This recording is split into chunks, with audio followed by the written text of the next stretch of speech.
Marvin froze. Denny! Don't tell Denny, he wanted to scream. But of course James had no way of knowing that Denny was the thief.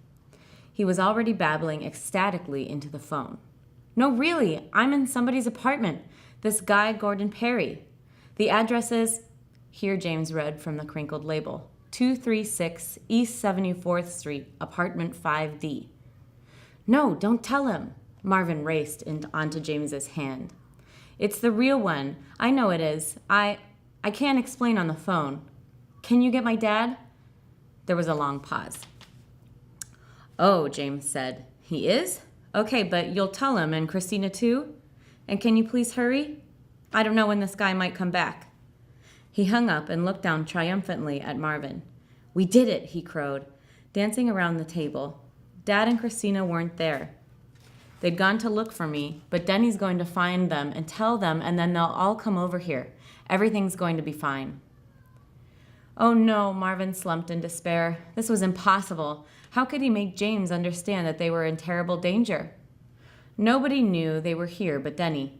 And Denny was the real thief. And Denny, the real thief, was on his way to the apartment.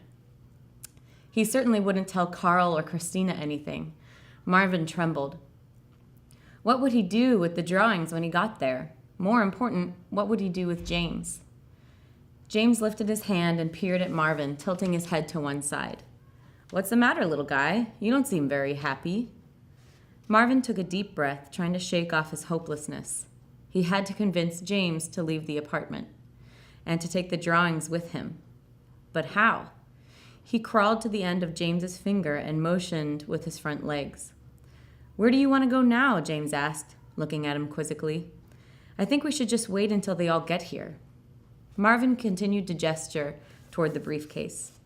James walked doubtfully over to the closet and crouched on the floor, holding out his hand so Marvin could disembark.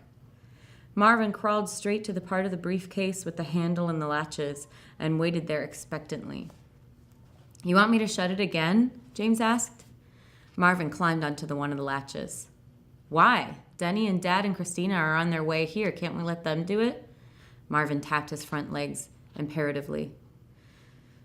James paused. I'm scared I'll wreck the drawing.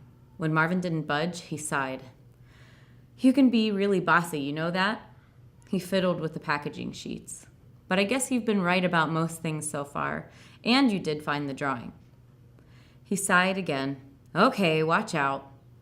Gently, he wrapped the paper sheets over Fortitude, and, while Marvin clung to the latch, closed the briefcase.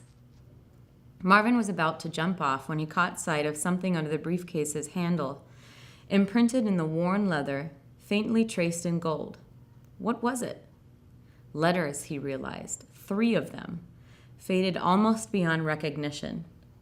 Something stirred in a remote part of Marvin's brain, something from the human world. 3 letters on Mrs. Pompiday's bathroom towels, 3 letters on Mr. Pompiday's silver cufflinks, 3 letters on the pen case that Carl gave James for his birthday. Look, your initials, so everyone will know it's yours. Initials. Denny's initials. Marvin went crazy. He leapt into the air, rolled over, waved all his legs, and spun in a mad circle. Here, look, James, now you'll know. The letters were so faded and small that only a beetle would ever notice them. A beetle and a boy who always paid attention. You're doing it again, James said in amazement. Calm down, what's wrong with you? Maybe you're having a seizure like Billy Dunwood did after he got hit by that baseball last summer. Marvin crouched directly above the initials and pounded his front legs on the leather. Oh, James said, yeah, I see it. Somebody's initials. He bent over the briefcase and squinted. So what? I can't even read them.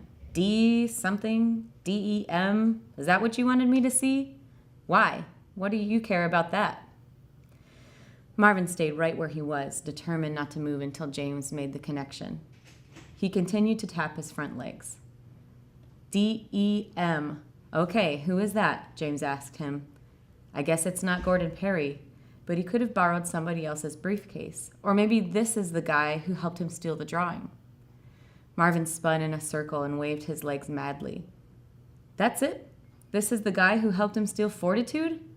Okay, but I don't know anybody with the initials. James stopped. He squinted at the top of the briefcase, angling it toward him. What's this? He asked, tracing his finger over the square insignia printed on the leather. Marvin saw it too, on the top of the case, a small box with symbols inside it. It's letters too, James said. Getty, he read. Getty. Wait, isn't that Denny's museum out in California? His gray eyes widened. Turning to Marvin, he whispered, What's Denny's last name again? Something? McGuffin? He shook his head. But why would he? He couldn't have. He was the one who... Please, Marvin begged silently. If there was such a thing as mind reading, he needed James to do it right now. James stopped again and then sucked in his breath. Oh my gosh, if it is Denny, he's coming. We have to get out of here. Yes, finally he understood. Marvin leapt onto James's outstretched hand and scooted under his jacket cuff. In panic, James grabbed the handle of the briefcase and ran to the door of the apartment. They rushed into the hallway just as the elevator dinged. What if it's Denny? James whispered, frantic. He whirled around. We have to take the stairs. Where are they? As the elevator doors began to open, he ran down the hall toward a broad metal door with a lit-up red sign over it. Hurry, Marvin thought, hurry! James pushed through the door into a narrow, bleak stairwell. He thudded down the first flight of stairs, the briefcase banging against his legs. I hope he didn't see us. I hope he didn't see us, he kept whispering to Marvin like a magical incantation as he rounded the corner and took the second flight of stairs 2 steps at a time. Marvin clung to the jacket cloth, bouncing helplessly against James's wrist, craning to see if they were being followed. Finally, they came across the first floor and burst into the lobby. James raced across the entryway, heaved open the massive front door, and ran down the steps to the sidewalk. Outside, he paused only a moment, then took off down the street through the fast-falling snow.